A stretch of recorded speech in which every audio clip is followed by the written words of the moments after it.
अस्सलाम वालेकुम। आज हमारे साथ सैयद काजिम मेहदी साहब लाहौर से मौजूद हैं।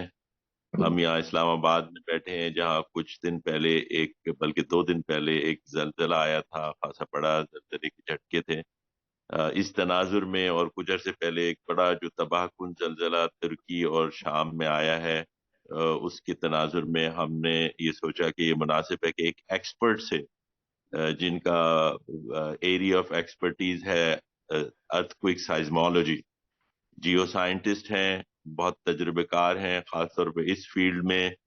कायद आज़म यूनिवर्सिटी से डिग्री हासिल की और मुझे ये एजाज हासिल है कि मैंने अफ्रीका में इनके साथ कुछ अरसे एक तालीमी इदारे में अपने एमएस के दौरान इनके साथ गुजारा वक्त, और इनसे बहुत कुछ सीखने का मौका मिला। काजिम मेहदी साहब, अस्सलाम वालेकुम। वालेकुम अस्सलाम जी। अच्छा, मैं कुछ और आपकी इंट्रोडक्शन में ये बता दूं अपने सामीन को, नाजरीन को, कि सैयद काजिम मेहदी साहब वापडा से मुंसलिक रहे बहुत अरसे तक, और बहुत अहम प्रोजेक्ट्स के ऊपर तरबेला डैम में जो एक इन्होंने साइस्मिक ऑब्जर्वेटरी सिस्टम बनाया था, हम उसके बारे में भी पूछेंगे। उस पे काम करते रहे, फिर मंगला डैम में, दामर भाषा डैम में फिर साइस्मिक हैजर्ड की एक स्टडी इन्होंने दामर भाषा की कंप्लीट की। इसी तरह एक बहुत और अहम स्टडी इस्लामाबाद में हाई राइज बिल्डिंग से मुतालिक में इनकी है। तो काजिम साहब, आप हमें ये बताइए कि ये जो अर्थक्वेक आते हैं, इनकी बुनियादी वजूहात क्या क्या होती हैं? अच्छा, इसके लिए हम यहाँ से शुरू करेंगे कि हमारी जो जमीन है ये 14 पार्ट्स में तकसीम है, जिनको प्लेट्स कहते हैं। ये प्लेट्स मोल्टन मटेरियल पे मूव करती रहती हैं। बाज औक़ात ऐसा होता है कि ये आपस में टकरा जाती हैं, जिसको रगड़ रगड़ खाती हैं, तो उसकी वजह से अर्थक्वेक्स जनरेट होते हैं और एक प्लेट दूसरी प्लेट के नीचे स्लाइड कर जाती है, जिसको सबडक्शन कहते हैं। सिस्मोलॉजी की जबान में सबडक्शन कहा जाता है। जैसे कि इंडियन प्लेट यूरेशियन प्लेट के नीचे चली गई, और ये मैं एक डायग्राम में आपको दिखाता हूँ। शुरू ये ये इंडियन प्लेट जो है, ये इंडियन प्लेट है और ये यूरेशियन प्लेट है, इसके नीचे चली गई है। और इसकी वजह से ये हमारे जो हिमालयाज के माउंटेन हैं ये बने, और काराकोरम के माउंटेन और हिंदू कश के माउंटेन जनरेट हुए हैं। और इसकी वजह से ही, इस सबडक्शन की वजह से नॉर्दर्न पाकिस्तान में ये फॉल्ट लाइंस बनी हैं, जहां से अर्थक्वेक जनरेट होते हैं। मसलन ये जो कश्मीर हजारा का अर्थक्वेक था, वो यहाँ से आया था, ये इस एरिया से। और रिसेंटली जो हिंदू कश का अर्थक्वेक है, वो इसके ऊपर हिंदू कश माउंटेन से आया है। तो ये इसकी वजह से अर्थक्वेक्स आते हैं मजीद। अच्छा, काजिम साहब, एक तो अर्थक्वेक, ये बड़ी वजह तो ये हो गई, उसके साथ फिर शायद वॉल्केनिज्म से भी रिलेटेड कुछ अर्थक्वेक का एक सिस्टम होता है, और खासतौर पे जिसमें आपकी एक्सपर्टीज रही है डैम्स के ऊपर। ये भी कहा जाता है कि डैम्स या बड़े डैम्स जिसपे बहुत बड़ा वेट पानी का जमीन की तबकात पर पड़ता है, उसकी वजह से भी कुछ अर्थक्वेक जनरेट होते हैं। जी जी, उसकी वजह से भी हो जाते हैं। इस तरबेला और मंगला डैम में जलजले जो 4 और 5 मैग्नीट्यूड के कुछ आए हैं, जो जी। इसकी वजह से इनको कहते हैं रेजरवायर इंड्यूस सिस्मिसिटी। उसकी वजह से सिस्मिसिटी क्रिएट होती है, और कुछ जलजले जो 4 मैग्नीट्यूड और 5 मैग्नीट्यूड के हैं वो आ जाते हैं। अच्छा, ठीक है। ये मैग्नीट्यूड और इंटेंसिटी के बारे में आपसे हम पूछेंगे, लेकिन आप हमें बताइए कि ये जलजले की रिकॉर्डिंग्स किस तरह की जाती है, उसकी क्या क्या चीजें रिकॉर्ड करते हैं, अच्छा, और उसके जल्जला क्या जब रिकॉर्ड करते हैं, जिस चीज पर रिकॉर्ड करते हैं उसको सिस्मोग्राम क्या कहा जाता है। और ये है एक सिस्मोग्राम। और जी। इसमें प्राइम पी वेव्स पहले आती हैं, जिस तरह के हार्ट बीट का जिस तरह के होता है, उसी तरह की रिकॉर्डिंग इसमें भी होती है, जलजले की रिकॉर्डिंग में भी।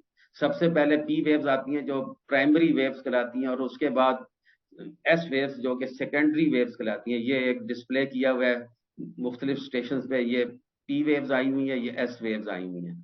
तो P wave की वेलोसिटी जो होती है वो ज्यादा होती है, इसलिए स्टेशन पे पहले पहुंच जाती है, और उसके बाद S wave, और इसकी मदद से P और S wave की मदद से हम मैग्नीट्यूड जो है ये कैलकुलेट करते हैं, और अर्थक्वेक का एपी सेंटर जहां से सोर्स से ये आया हुआ है वो कैलकुलेट किया जाता है। तो मैग्नीट्यूड के बारे में ठीक। मैं ये बता दूं आपको कि मैग्नीट्यूड जो होता है वो सोर्स का मेजर होता है। जैसे कि 21 मार्च का अर्थक्वेक आया था अभी रिसेंटली हिंदू कुश से, तो इसका मैग्नीट्यूड 6.8 था। तो जी ये वेरी नहीं करेगा, एक जगह पे ही होगा, ये मैथमेटिकल कैलकुलेशन है। एक मैग्नीट्यूड जो है वो डिफाइन किया गया है, एक मशहूर सेस्मोलॉजिस्ट था जिसका नाम रिचटर था, तो उसने हाँ 1 मैग्नीट्यूड को डिफाइन किया था, उसके कॉरस्पॉन्डेंट जो उससे बड़ा होगा वो 2 मैग्नीट्यूड, उससे डबल होगा वो 2 मैग्नीट्यूड, और उससे ट्रिपल जो होगा 3 मैग्नीट्यूड। इसी तरह उस हाँ 1 मैग्नीट्यूड से जो 6.8 गुना बड़ा था तो उसको 6.8 कहते हैं। इससे छोटे भी 1 से नीचे भी मैग्नीट्यूड होते हैं, 0 तक जाते हैं, और बाज औकात माइनस में भी मैग्नीट्यूड होते हैं। ठीक है। इसके अलावा दूसरा मेजर होता है इंटेंसिटी। इंटेंसिटी जो होती है वो वेरी करती है जगह, उस जगह जिस जगह की इंटेंसिटी हम मेजर कर रहे होंगे उस जगह के हिसाब से जो डिस्ट्रक्शंस हो या वहां पे जो महसूस हो उसके तरीके से वेरी करती है। मसलन जो हिंदू कुश का अर्थक्वेक आया था 21 मार्च को, उसकी इस्लामाबाद में इंटेंसिटी 6 थी, और लाहौर में जरा दूर चले गए एपी सेंटर से तो उसकी 4 थी। ठीक है, ये बहुत अच्छा आपने डिस्टिंक्शन बताया, क्योंकि अक्सर जो जिनको ज्यादा आम नॉलेज होती है अर्थक्वेक की, वो मैग्नीट्यूड और इंटेंसिटी में कभी रद्दो-बदल हो जाती है। कोई रिपोर्टिंग एजेंसी ज्यादातर जो मैग्नीट्यूड बता रही मीडिया में होती दिया है। जाता है वो मैग्नीट्यूड ही दिया जाता है, और वो सोर्स की वैल्यू। जी जी, ठीक है। तो अच्छा, अब इससे आगे हम बढ़ के आपसे एक बात जो बहुत अहम है हमारे आम लोगों के लिए, वो ये है कि हम पाकिस्तान में फॉल्ट लाइंस पे बैठे हुए हैं, एक तरह से एमबीटी पे। आपने बताया अभी किस तरह प्लेट्स मूव हो रही हैं, इस्लामाबाद के बिल्कुल करीब से एमबीटी गुजरती है। आपने इस्लामाबाद में असेसमेंट किया है जो कंस्ट्रक्शन, जो इसका अर्थक्वेक कोड होता है, उसके बारे में हमें कुछ थोड़ा सा बताइए। अच्छा, पाकिस्तान हर मुल्क अपना ये बना, बिल्डिंग कोड ऑफ पाकिस्तान जिस तरह बना हुआ है हर मुल्क ने अपना बनाया हुआ है। पाकिस्तान का रिसेंटली 2021 में बिल्डिंग कोड फिर से रिवाइज हुआ है। ये हर 5 साल के बाद रिवाइज किया जाता है, तो पाकिस्तान का 2021 में रिवाइज हुआ है। वो इस तरह होता है हम्म। कि हर एरिया के ये एक्सेलरेशन वैल्यूज देते हैं। जिस एक्सेलरेशन हम्म। वैल्यूज जिस एरिया की होगी उसके हिसाब से ही वहां का स्ट्रक्चर, मसलन हाई राइज बिल्डिंग हो गया या डैम्स हो गया या हाइड्रो पावर प्रोजेक्ट्स हो गए, ये बनाए जाते हैं। अगर इस हम्म। एरिया का नहीं दिया हो तो, और बड़ा स्ट्रक्चर हो, तो उसका site specific seismic hazard analysis किया जाता है, जिससे फिर उसकी एरिया की उस स्पेशल एक्सेलरेशन दरियाफ्त की जाती है। उस एक्सेलरेशन पे फिर वो बिल्डिंग बनाई जाती है, वो स्ट्रक्चर बनाया जाता है, ताकि वो जब भी अर्थक्वेक आया उसकी लाइफ टाइम में तो वो उससे महफूज रहे। जिस तरह अच्छा, मैंने जो एक्सेलरेशन। जी, कलाम ने आप बात कीजिए। कलाम के हाइड्रो पावर प्रोजेक्ट्स का एक्सेलरेशन निकाला, इस तरह दयामीर भाषा डैम का हम्म। एक्सेलरेशन निकाला हुआ है, तो उसकी उसके उससे महफूज डैम बनाया जाएगा या हाइड्रो पावर प्रोजेक्ट बनाया जाएगा। रिसेंटली मैंने अभी 2 माह पहले एक हाउसिंग सोसाइटी है 18 इस्लामाबाद H18 में है, ये इजिप्ट हम्म। के इजिप्शियन कंट्रैक्टर्स हैं उनकी है 18 इस्लामाबाद हाउसिंग सोसाइटी। तो वहां पे वो हाई राइज राइट। स्ट्रक्चर्स बना, अपार्टमेंट्स बना रहे हैं, तो उसकी हमने निकाली है एक्सेलरेशन के, इस एक्सेलरेशन पे ये स्ट्रक्चर्स बनाए ताकि वो अर्थक्वेक से महफूज रहें। अच्छा, काजिम साहब ये बताइए कि ये एक्सेलरेशन जो आप बता रहे हैं, जो जगह जगह पे वेरी करती है, तो इसमें किन वजूहात की बुनियाद पे वेरी करती है? क्या जो इसकी जो सॉइल की या कंडीशंस होती हैं, या और कोई चीज इसमें शामिल? हाँ, सब सरफेस सॉइल की कंडीशन होती है, और वहां पे पिछले 100 साल में किस किस टाइप कितने मैग्नीट्यूड के अर्थक्वेक्स आए हैं उनको भी हमने, सॉफ्टवेयर होता है उसका एक्सलेशन निकालने का उस एरिया का, अच्छा, तो ठीक है। उसमें हम पिछले 100 साल के अर्थक्वेक्स का भी डाटा देते हैं, और उस सब सरफेस डाटा जो होता है सॉइल कंडीशन का वो भी दिया जाता है। अच्छा, तो इससे उसी फिर के वो हिसाब से फिर उसकी जो इसके बिल्डिंग की हिसाब से स्ट्रेंथ फिर है, उसकी कंस्ट्रक्शन के जो जी जो लवाजमात है उससे पूरे किए जाते हैं।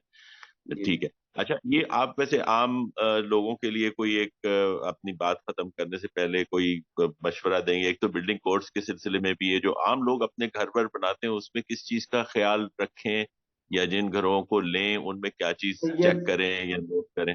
बिल्डिंग कोड ऑफ पाकिस्तान में हर एरिया के मैप्स और एक्सलेशन वैल्यू दी हुई है, टेबल के सूरत में और ग्राफ की सूरत में। तो उसको जब भी जी, कोई बड़ी बिल्डिंग बनाए तो उसको मद्देनजर रख के बनाए, ताकि वो अर्थक्वेक से महफूज रहें। सही है। ठीक है। सैयद काजिम मेहदी साहब, आपका बहुत बहुत शुक्रिया, आपने अपने एक्सपर्ट कमेंट्स हमें दिए अर्थक्वेक से मुतालिक, जिसके बारे में लोग बहुत कुछ जानना चाह रहे हैं आजकल।